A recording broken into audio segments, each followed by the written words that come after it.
So, hasil pembelajaran yang seterusnya, yang nombor 2, membanding dan mentafsir serakan 2 atau lebih set data berdasarkan plot batang dan daun.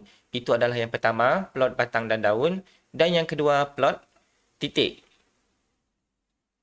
Okey, kita tengok dulu plot batang dan daun. Yang ini saya rasa macam awak pernah belajar dulu dekat tingkatan 2. Okey, so saya akan macam pergi laju sikit. Rajah di bawah menunjukkan markah yang diperoleh sekumpulan 36 orang murid dalam suatu prinsip perakaunan. Dalam suatu ujian prinsip perakaunan. So dekat sini ada 36 data. Okey.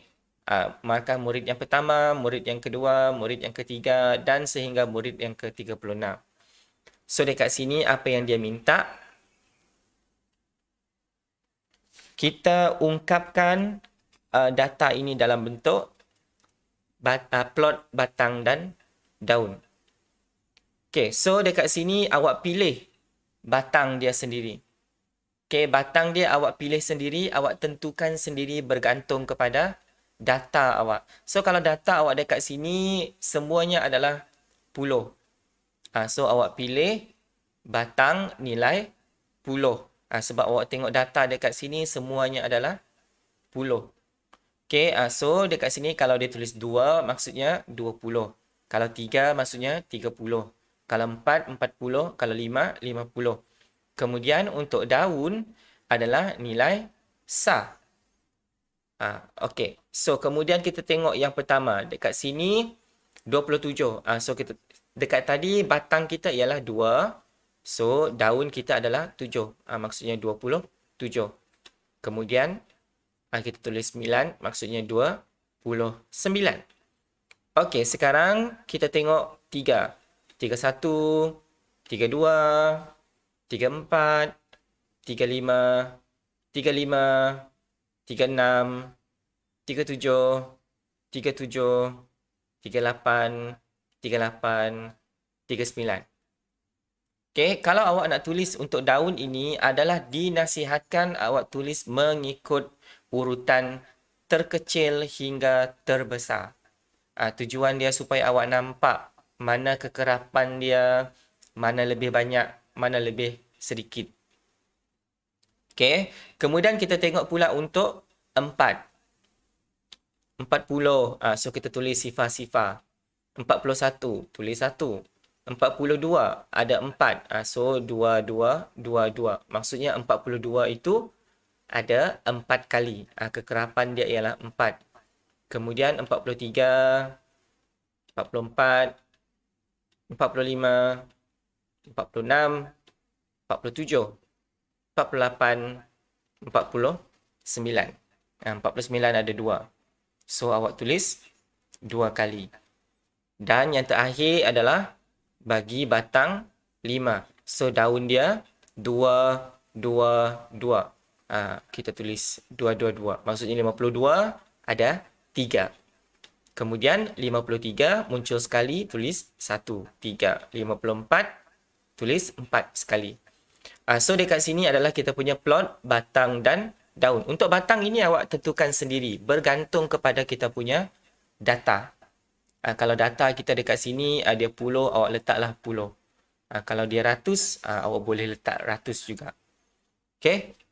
Tidak menjadi masalah. Bergantung kepada data.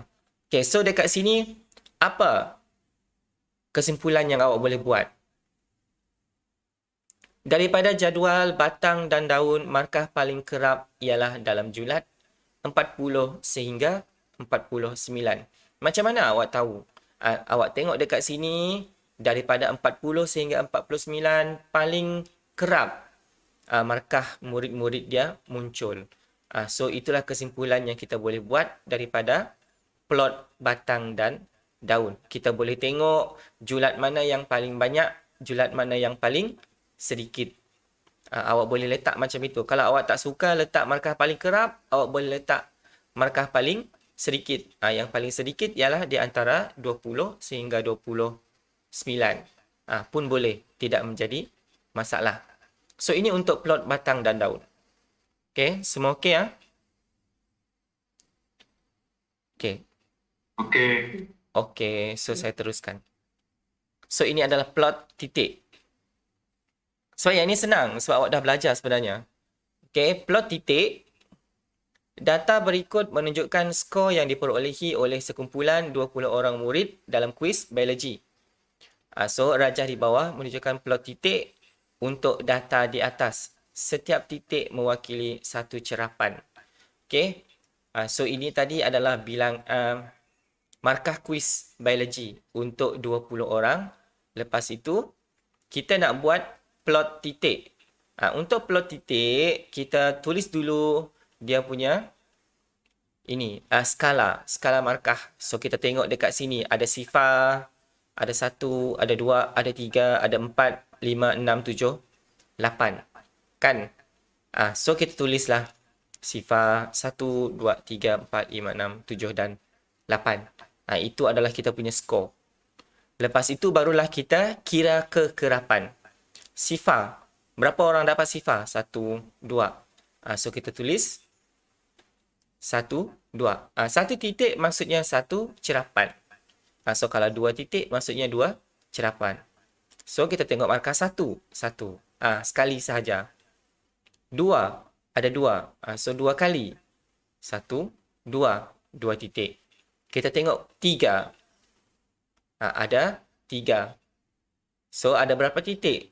1, 2, 3. Okay, kemudian kita tengok 4. 2. So berapa titik? 2. 5.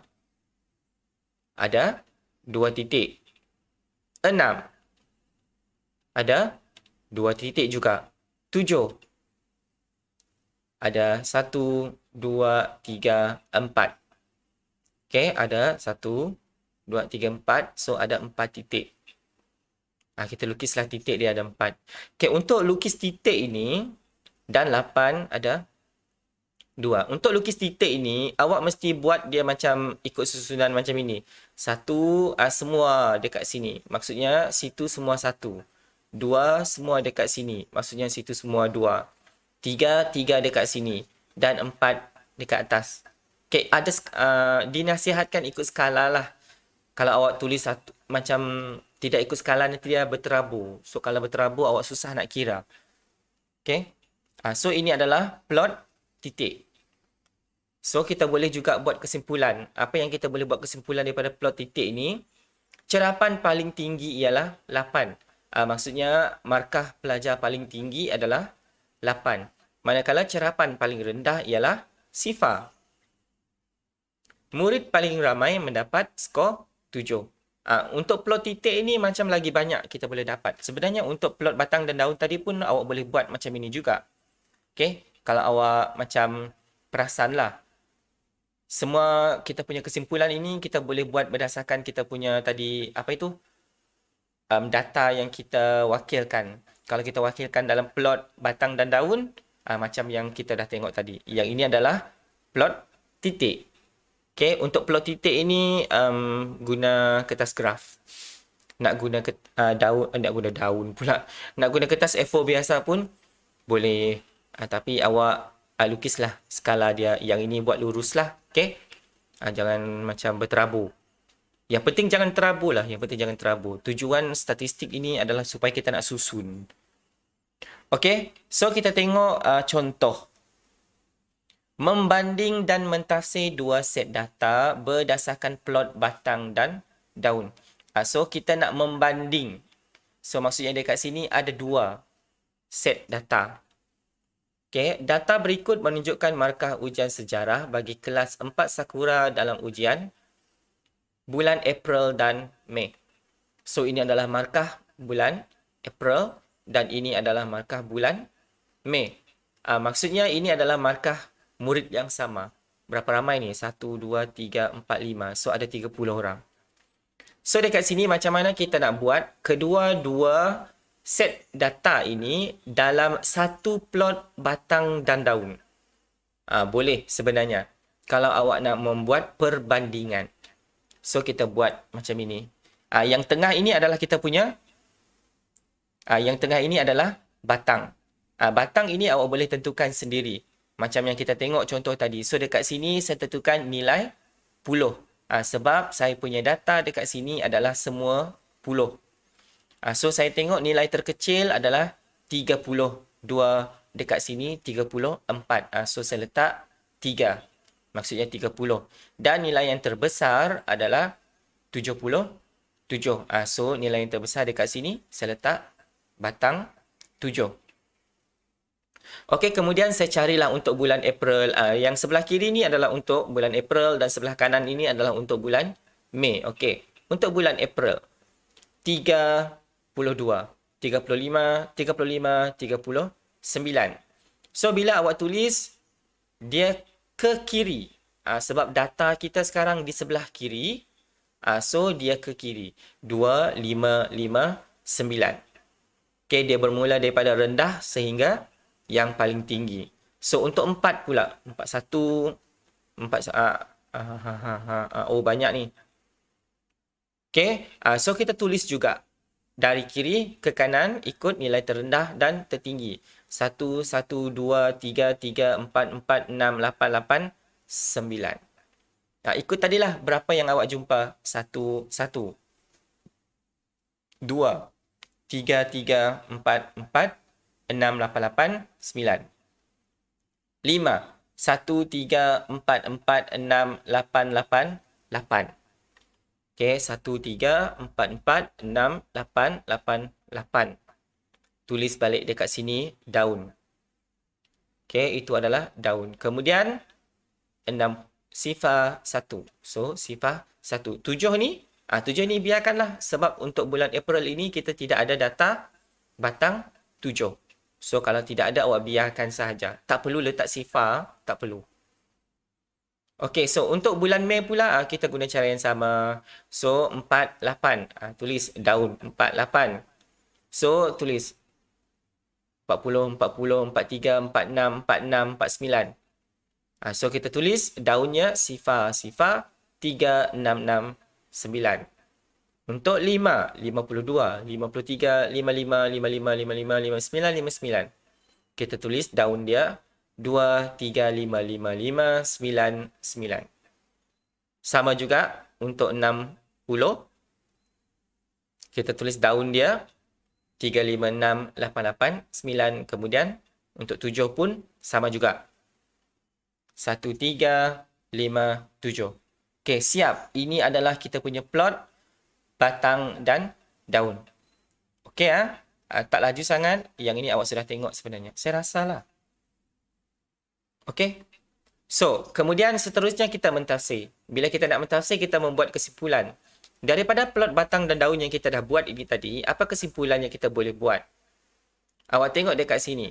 Biasanya kalau markah kan, mestilah yang rendah dan yang tinggi. Biasanya lah. Ataupun awak boleh tengok dia punya paling baik, paling bagus. So, di antara 2 bulan ini, yang mana? Betul. So, kita boleh buat kesimpulan, pencapaian ujian markah bulan Mei adalah lebih baik. Kenapa awak cakap Mei lebih baik? Kerana murid mendapat markah yang tinggi berbanding bulan April. Betulkah yang tinggi? Ya, sebab dekat sini awak nampak ramai pelajar mendapat markah 60 sehingga 79. Ramai dekat situ. Okay, so kita boleh buat kesimpulan yang awak boleh nampak dekat sini, bulan Mei lebih baik daripada bulan April. Okay, so itu adalah kita boleh buat kesimpulan untuk plot batang dan daun. Okay, saya go. Okay, seterusnya kita tengok membanding dan mentafsir 2 set data berdasarkan plot titik. Kalau tadi kita dah tengok batang dan daun, sekarang kita tengok plot titik. Contoh 2, muka surat 217. Satu pertandingan kuis matematik dan kuis sains telah dijalankan di SMK Bestari bersempena dengan Minggu Sains dan Minggu Matematik. Seramai 20 orang murid telah mengambil bahagian dalam kuis tersebut. Raja di sebelah menunjukkan 2 set plot titik bagi skor yang diperolehi murid-murid ini. So, untuk plot titik yang pertama, ini adalah skor dalam kuis sains. untuk plot titik yang kedua, ini adalah skor dalam kuis matematik. So, dekat sini, bila kita lukis plot titik, kita nak buat perbandingan. Bila nak buat perbandingan, so awak nampak dekat sini, skor kita juga mestilah dia setara. Kalau dekat sini 8, dia mesti segaris. Dekat sini sebenarnya 8. 9, sama juga segaris. 9, 10, 11, 12, 13, 14, 15. Okay, sebab bila kita susun macam itu, dia lebih senang buat perbandingan. So, dekat sini kita nampak 8, 1, 9, 3, 10, 3. Titik-titik ini maksudnya apa tadi? Titik-titik ini maksudnya ada 3 cerapan ataupun 3 orang.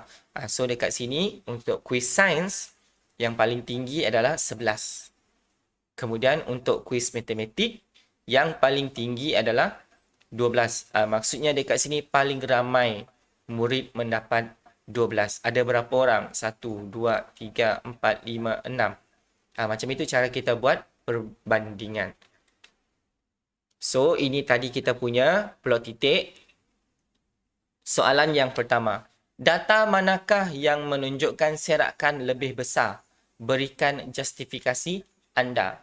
So, macam mana kita nak tentukan serakan yang lebih besar tadi? So, kita tengok dia punya size. Kalau beza dia besar, maksudnya besarlah serakan. So, yang mana besar ni awak rasa? Quiz Science. Sebab beza cerapan adalah lebih besar. 15 tolak 8. Awak akan dapat 7. Kalau dekat sini, 15 tolak 9 dapat 6. So, bila awak tolak nilai tertinggi dan nilai terendah tadi dan terkecil, kita dapat 7. Maksudnya ini saiz cerapan kita lebih besar. Okay, untuk saiz cerapan, kita nilai terbesar tolak nilai terkecil. Kita tolakkan. Soalan 2. Data yang manakah menunjukkan serakan lebih besar? Berikan justifikasi anda. Betulkah soalan ni? Saya rasa macam saya salah soalan lah. Muka surat 200.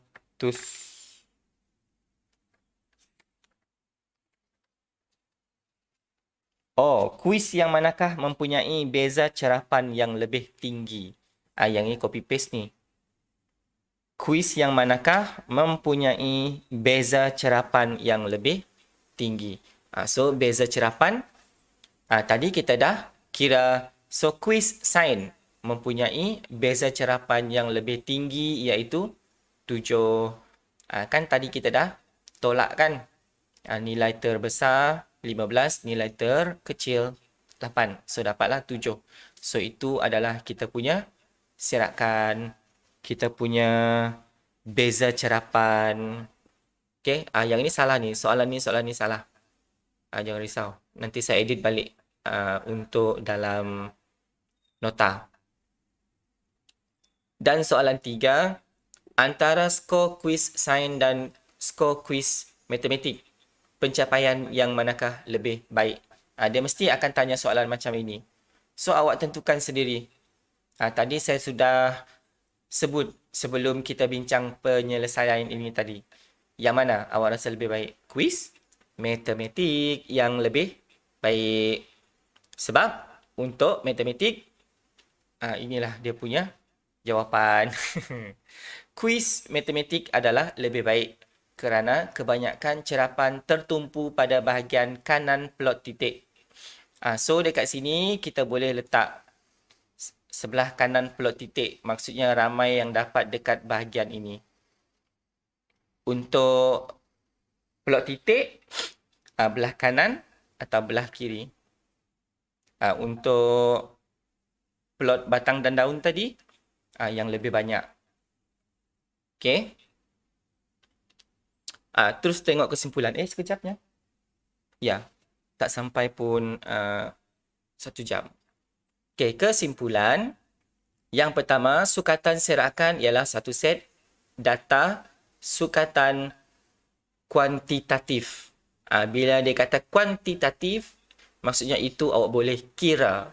Okay, awak boleh kira. 1, 2, 3, 4, 5, 6. Itu maksudnya kuantitatif. Berbeza dengan kualitatif. So, kalau kualitatif, maksudnya yang itu adalah kita tak boleh kira sangat. Tak boleh ditunjukkan dalam nombor biasanya. Okey, yang kedua, serakan adalah kecil jika set data itu mempunyai julat yang kecil. Dan sebaliknya. Tadi kita dah tengok juga. So, kalau dia punya serakan dia tadi 7. Kita kira nilai terbesar tolak nilai yang terkecil 7. Lepas itu, satu set data lagi, nilai terbesar dia 15 tolak 9. Kita dapat 6. So, yang mana tadi serakannya lebih besar? 7. So, maksudnya 7 itu adalah serakan yang lebih besar. So, kalau dekat sini, dia kata serakan adalah kecil, sama juga. So, kalau yang 6 tadi adalah serakan yang kecil sebab dia punya beza data dia lebih kecil. 3. Plot batang dan daun dapat membandingkan corak kedua-dua data sama ada lebih baik atau sebaliknya.